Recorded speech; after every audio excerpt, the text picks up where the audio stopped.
उत्तराखंड का युवा एक मांग कर रहा है कि उत्तराखंड में UKSSC उत्तराखंड अभिनव सेवा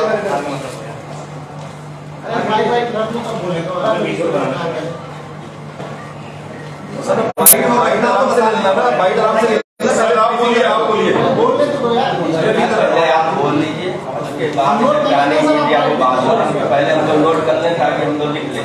ठीक है, चलिए बोलिए।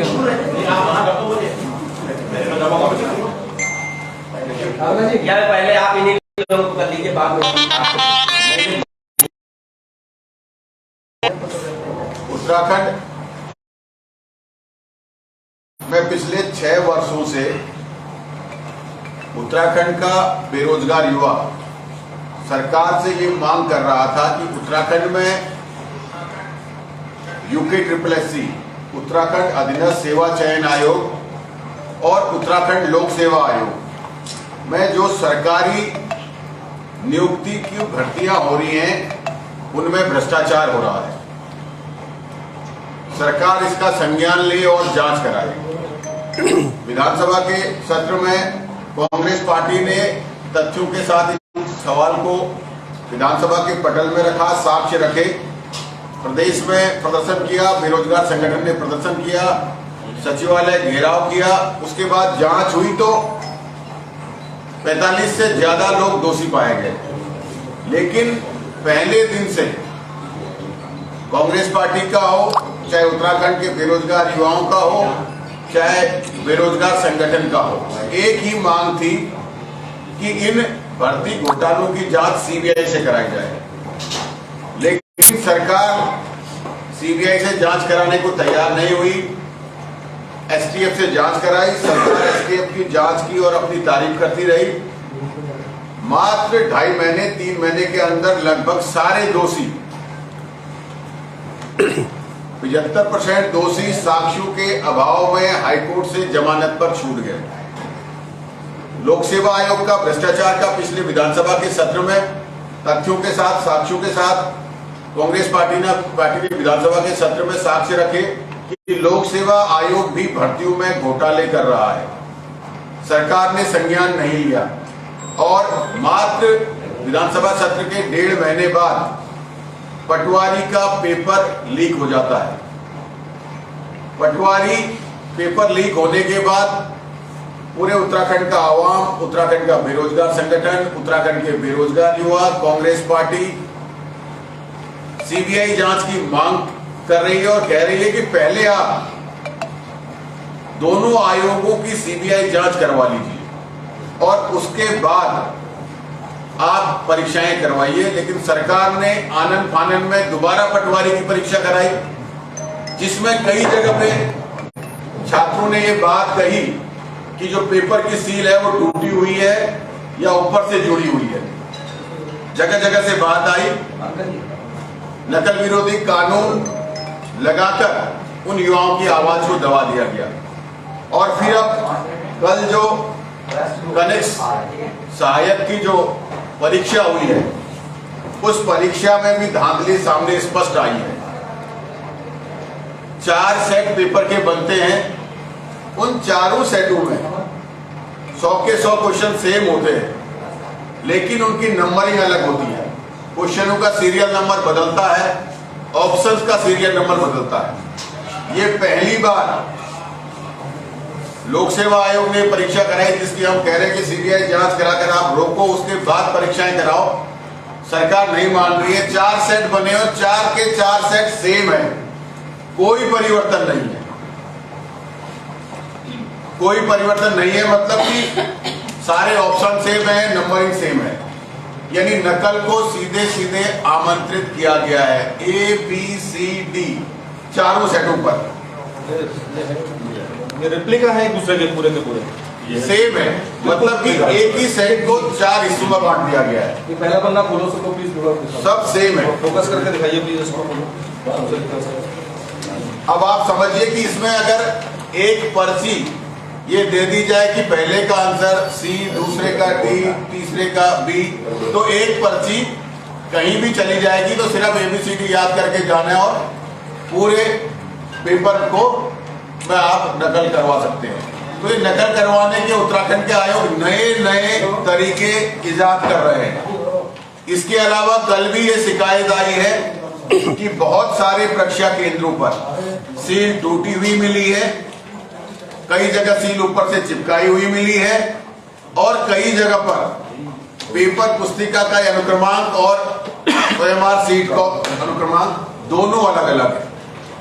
तो आप समझिए कि सरकार उत्तराखंड के युवाओं की परीक्षा को लेकर कितनी गंभीर है। अभी PCS मेंस का जो पेपर हो रहा है उसके लिए सभी अभ्यर्थी ये कह रहे हैं, जिनको आपने दोषी माना है, चाहे वो संदीप चतुर्वेदी हो चाहे एग्जाम कंट्रोलर है, उनके पास 2 जुलाई से मेन का पेपर रखा हुआ है, तो जाहिर सी बात है कि वो पेपर भी लीक हुआ होगा।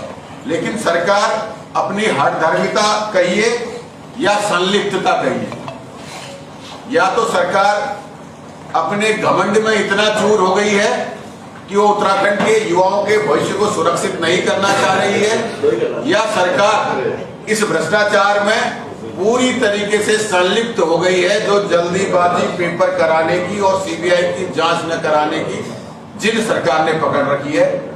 अलग अलग प्रदेशों में जहां जहां भ्रष्टाचार हो रहा है, उन प्रदेशों में वहां की सरकारें CBI जांच कराने के लिए भेज रही हैं, लेकिन सिर्फ उत्तराखंड की एक ऐसी सरकार है, पता नहीं कौन सी ऐसी ताकत के आगे वो झुक रही है कि जिसे बचाने के लिए वो CBI की जांच नहीं करा रही है, जबकि पूरे प्रदेश का युवा, पूरे प्रदेश की आवाम, सारे विपक्षी दल ये चाहते हैं कि उत्तराखंड के युवाओं को के भविष्य को सुरक्षित रखने के लिए पारदर्शिता से आगे की परीक्षाएं हो, इसके लिए पीछे जो दोषी हैं उनको सजा देने के लिए CBI की जांच कराई जाए। भले ही वो जांच हाईकोर्ट के सिटिंग जज के नेतृत्व में हो, लेकिन जांच कराई जाए। ये पेपर हमारे पास है, आप जिनको चाहिए हम दे सकते हैं। और इसमें एक चीज और ऐड करें कि ऐसा अगर आप कोई स्कॉलरशिप का एग्जाम भी होता है, कोई छोटी सी स्कॉलरशिप का एग्जाम किसी शहर लेवल पर भी होता है और उसमें भी अगर सेट बनते हैं तो उसका भी सीरियल नंबर और उसमें भी बदलाव किया जाता है। लेकिन ये आयोग द्वारा परीक्षा कराई जाकर के ऐसा जो ये लापरवाही तो नहीं है, मैं तो आदरणीय भुवन कापड़ी जी को बात को आगे बढ़ाऊंगा, संलिप्तता है सरकार की जिससे ऐसा कर रहे हैं। और दूसरा कि ऐसा उदाहरण हमारे उत्तराखंड का नाम हम उम्मीद करते थे कि विश्व में, देश में रोशन होगा अन्य सकारात्मक कारणों की वजह से, लेकिन सकारात्मक कारणों की वजह से तो हम लोग अपना नाम रोशन नहीं कर पा रहे हैं। लेकिन जो ये उदाहरण जो कल सामने आया है, ऐसा उदाहरण उत्तराखंड छोड़िए देश में भी दूसरा ढूंढने को नहीं मिलता। जो हमारी दुनिया के बैकवर्ड नेशंस हैं, वहां के अगर एग्जाम पैटर्न को आप स्टडी करेंगे तो वहां पर भी ऐसा उदाहरण दूसरा आपको देखने को नहीं मिलता। तो सरकार ने ऐसा काम करके उत्तराखंड की नकारात्मक छवि बनाने का काम किया है पूरे देश और पूरी दुनिया के अंदर। ऐसा कोई एग्जाम्पल ही नहीं है दूसरा, अगर तो प्रयास कर रहे हैं ढूंढने का। आजकल सर पॉजिटिव कोई पढ़ता है, नेगेटिव ही पढ़ते हैं सारे, इसीलिए सरकार नेगेटिव जो है सरकार जो है उत्तराखंड में अगर ऐसे भ्रष्टाचार से भर्तियां होंगी तो सरकारी तंत्र कितना भ्रष्ट हो जाएगा, कैसे उत्तराखंड आगे बढ़ेगा, ये सबसे गंभीर बात है। आप लोग कुछ पूछेंगे? अगली रणनीति आपकी? हम इसके खिलाफ प्रदर्शन कर रहे हैं। विधानसभा के सत्र में आने वाले बजट सत्र में 13 तारीख से विधानसभा का सत्र है, जोर शोर से इन मुद्दों को उठाया जाएगा कि सरकार आखिर हमारे प्रदेश को किस ओर ले जाना चाह रही है। इसमें सरकार में जो है हम सरकार को कहते अपनी सबसे बड़ी बात यह है कि आपकी पूरी पार्टी लग गई, बड़े बड़े नेता लग गए, बेरोजगार लग गए, इसके बावजूद CBI जांच को सरकार रही। क्या कहेंगे, क्या मतलब विपक्ष अच्छी तरीके से अपनी बात रख नहीं पाया या प्रदर्शन उस तरीके का नहीं हुआ कि सरकार को जो है लगता कि इसकी CBI जांच कराई जानी चाहिए? देखिए, विरोध प्रदर्शन सदन से लेकर सड़क तक जोरदार तरीके से हुआ। सिर्फ विपक्ष ने ही इसमें प्रदर्शन नहीं किया, बेरोजगार संगठन ने भी किया, बेरोजगार युवाओं ने भी किया, गार्जियनों ने भी किया और सर्वदलीय बैठक में भी इसका विरोध हुआ। लेकिन एक बड़ा प्रश्न ये है कि पूरी सरकार इसे बचाने के लिए पूरे उत्तराखंड की अनदेखी कर रही है। कौन सी ऐसी शख्सियत है, कौन सी ऐसी ताकत है, क्या वो सफेद पोश है कोई, या कोई ऐसा प्रभावशाली अधिकारी है, कर्मचारी है, या कौन ऐसा शक्तिशाली व्यक्ति है जिसके घुटनों में भारतीय जनता पार्टी की सरकार झुकी हुई है, जिसे बचाने के लिए सरकार ने पूरी ताकत लगा रखी है और पूरे उत्तराखंड के आवाम की आवाज को दबा रखा है, पूरे उत्तराखंड के जनता की मांग को, युवाओं की मांग को ठुकराने का काम कर रही है। तो इसके पीछे वाकई कोई ऐसी शख्सियत है जिसके आगे भारतीय जनता पार्टी की सरकार पूरी नतमस्तक हो रही है। बेरोजगारों की कांग्रेस में कितनी आस्था है? अगर आप बात करें, प्रदर्शन के दौरान आपके बड़े नेता प्रीतम सिंह की गाड़ी तक तोड़ दी गई, गाड़ी को नुकसान पहुंचाया गया, क्या मानते हैं बेरोजगार आपके साथ में? मैं ये बड़ा स्पष्ट कहना चाहूंगा, जो आज की राजनीति में उत्तराखंड के युवाओं का विश्वास कम हुआ है, क्योंकि वो जिस मांग को पिछले 6 साल से उठा रहे हैं वो पूरी नहीं हो पा रही, और साक्ष्य भी खुद जमा कर दे रहे हैं, और वो साक्ष्य सरकार के सामने रखने के बाद भी सरकार जो है कहीं गंभीरता से इसमें निर्णय नहीं ले रही है, जबकि इसमें एक नजीर जैसे कोई कठिन प्रावधान बनाकर एक नजीर पैदा करनी चाहिए थी, जिससे कि आने वाले समय में उत्तराखंड के युवाओं के भविष्य के साथ खिलवाड़ न हो सके।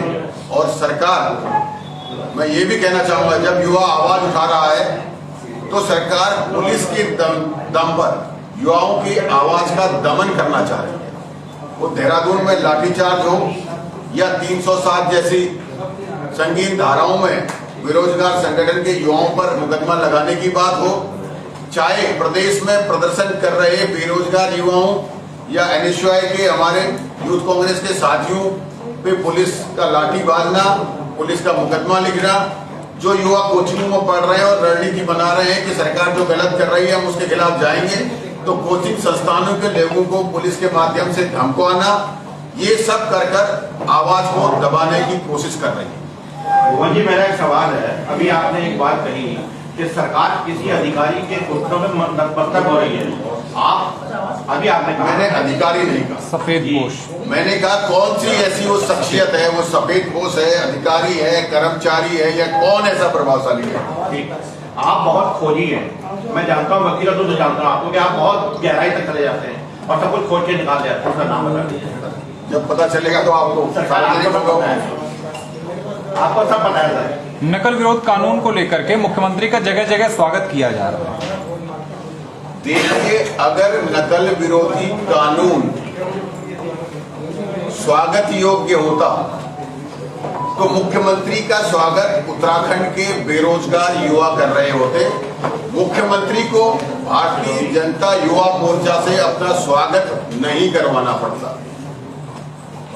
आप समझिए, नकल विरोधी कानून, हम स्वागत करते हैं कि नकल विरोधी कानून आना चाहिए, लेकिन नकल माफियाओं को संरक्षण देने के लिए अगर उसमें एक भी बिंदु है तो वो इतने प्रभावशाली हैं, उसी बिंदु से वो नकल जो खुल रही है उसे बंद कर देंगे। जो उन्होंने कहा है कि जो अफवाह फैलाएगा उस पर मुकदमा लिखा जाएगा। आप देखिए कितने दुर्भाग्य की बात है, जो युवा बेरोजगार युवा पिछले 6 साल से 7 साल से लगातार आंदोलनरत हैं और नकल विरोधी कानून आता है तो जो छात्र ये कहता है कि आपका जो परीक्षा का सेट पहुंचा उसकी सील टूटी हुई है, उसमें ऊपर से डुप्लीकेट सीट कहीं लगी हुई है, तो उसके खिलाफ सबसे पहले मुकदमा किया जाता है। जबकि आयोग ये स्वीकारता है कि भाई हम जब ट्रांसपोर्टेशन में लोग ले गए हैं तो सीलें कुछ टूटी हुई हैं। तो आप समझिए कि सरकार ने नकल विरोधी कानून का सबसे पहला जो उपयोग किया है